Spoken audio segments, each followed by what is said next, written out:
What's going on, everybody? It's your boy AJ, aka the Santa Fe Bomber, back with another quick hit series. This week, it's Noche UFC, it's La Raza, it's the vibes of Las Vegas, but the style of Mexico coming in to drop some bombs for us fine folks. We got Alexa Grasso versus the Bullet, the Goddess, one of the greatest to ever do it, but she lost her belt. Now she's trying to reclaim it. This is going to be a fun one for us folks. UFC Noche. This one's going to be a blast. Let's get right into it. Alrighty folks, starting us off on the main event of the card, like I said, UFC Noche. We got Alexa Grasso versus Valentina Shevchenko. This one's going to be a lot of fun, folks. The Bullet trying to regain her belt going into this one. Alexa Grasso trying to solidify that she is the real deal queen of the UFC. This one, man, has got some heat on it with the loss that Valentina Shevchenko suffered at the hands of Alexa Grasso. The question that asks, will she fall into the same traps? Will Valentina Shevchenko be winning the fight all the way until she isn't anymore? I mean, we saw with that last one, the spinning back fist, the spinning stuff of Shevchenko does present a problem, and Alexa Grasso has the technique in order to get things done, find those holes, exploit those holes. My big question going into this, will history repeat itself? Will Shevchenko fight the same kind of style she's used to, or will she learn from her mistakes? Will she become a little bit more prepared? Will she be the Bullet of old going into this one? I actually like Shevchenko for this fight, but again, if you ever need the full breakdown, you need to tune into the Bloody Water podcast to get it all, get the picks, as well as get Derek's point of view. So let's jump into the next one. Kevin Holland versus Della Maddalena, folks.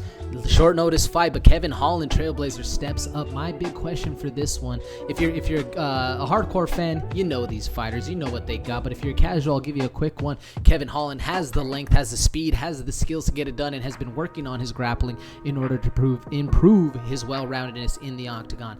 Della Maddalena, a seriously savage boxer, keeps a tight, close guard, gonna come in, has an iron chin in order to not get knocked out. We've seen him brawl, we've also seen him knock people out.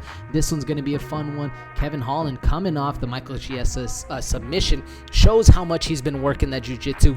Will that come into play on this fight? I think it's his best option to get it done. I'm leaning towards Maddalena. Maddalena has the power. We'll see how this fight turns out. Next fight up, Raul Rosas versus Terrence Mitchell, folks. Raul Rosas, the young 18-year-old star in the making, needs to kind of prove himself, needs to kind of get back in that saddle, and needs to solidify himself on that star trajectory like he once was. But he's going up against a hell of a killer in Terrence Mitchell. A lot of people think this is a smash spot for Rosas. I want to disagree a little bit. Terrence Mitchell, 33 years old, gets the call, in his job to come fight in his last fight. This is not a short notice then. But now he has a full training camp, full time to prepare, full time to mentally focus on the task at hand. And he is the older, bigger, arguably stronger fighter. But we're gonna see, man, if Raul Rosas can get this fight to the ground quick. I see a submission, folks. I'll give you a quick one right here. Prop lock. Make sure you go check out the Bloody Water podcast for all of them. But the prop lock for this one is that minus 115 submission for Rosas. I see a lot of value there. If he can get it done quick, that's how I see it ending. But if he can't, Terrence Mitchell might pull this one out. We'll see. I'm leaning heavily towards Raul Rosas.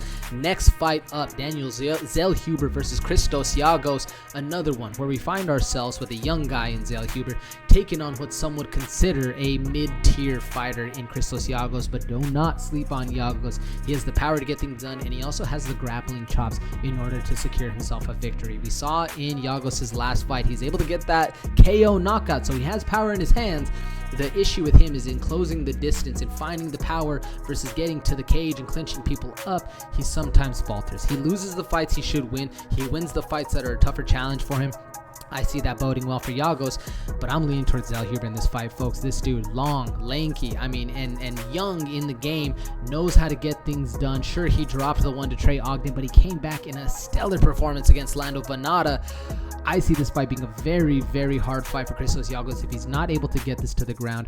Zellhuber has the size, has the speed, has the skills in order to keep this on the feet. I'm leaning towards Zellhuber. Let me know in the comments down below if you agree or if you disagree. Either way, let's win some money this weekend. And on to the next fight, folks. Fernando Padilla versus Kyle Nelson. Another one where we're talking about the young guy versus a quote-unquote old guy in Kyle Nelson. The thing about Nelson, he's been here forever. He has the experience. He has the veteranship to lean on in order to get this fight done. And you need to put Kyle Nelson out, or it's going to be a long night for you. And Padilla has the skills to get it done, man. He's going to be working the body. He's going to be nice, smooth on the inside, on the kickboxing, everything that Padilla has going for him. Kyle Nelson's seen. He has the ability to see those things. He has the ability to overcome those obstacles. But Padilla, again, very young, very spry, quick. This is going to be an interesting one, folks, because I'm expecting violence at the jump, and there's a reason I think this is on the front card. But at the same point, if Kyle Nelson has it this way, I could also see this being a long, drawn-out match with him getting the dub. I'm leaning towards Padilla. All right, folks, that's going to do it for the Quick Hit series. I want to thank you for joining me here. But as always, if you want the full breakdown, you want the full picks, you want all the ideas that are going into my head, as well as Derek's point of view, that's how you win some money, folks. That's how we're cashing in and week out over there. You need to tune in to the Bloody Water Podcast right here. Links down below. Make sure you go subscribe. Make sure you leave a comment. Let us know where you found us, and especially for winning you some money. Thank you so much for joining me. That's going to do it for the Quick Hit series. I'll catch y'all on the next one. All right. Peace. Bearsy?